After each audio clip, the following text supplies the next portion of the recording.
নমস্কার, সবাই কেমন আছেন? আবারও একটা নতুন ভিডিওতে আপনাদের স্বাগত। আপনি কি জানেন দুবাইয়ের রাস্তায় গাড়ি পার্ক করলে কিভাবে পেমেন্ট করতে হয়? চলুন আজ দেখে নিই দুবাইয়ের রাস্তার পার্কিং সিস্টেম। দুবাইয়ের অনেক রাস্তার পাশে নির্দিষ্ট পার্কিং জায়গা থাকে। এখানে গাড়ি রাখার আগে পার্কিংয়ের নিয়ম জানতে হয়। প্রতি ঘন্টা পার্কিংয়ের জন্য 3 থেকে 5 এড দিতে হয়, যা ইন্ডিয়ান রুপিতে 75 থেকে 125 টাকা। এটা হলো পার্কিংয়ের পেমেন্ট মেশিন।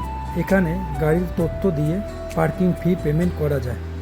পেমেন্ট করার পর নির্দিষ্ট সময়ের জন্য গাড়ি পার্ক করা যায়। দুবাইতে নিয়ম মেনে পার্কিং করা খুবই গুরুত্বপূর্ণ। ভুল জায়গা বা সময় শেষ হওয়ার পর গাড়ি রাখলে জরিমানাও হতে পারে। দুবাইয়ের এমন দৈনন্দিন জীবন এবং দরকারি তথ্য জানতে আমার সঙ্গে থাকুন। ধন্যবাদ।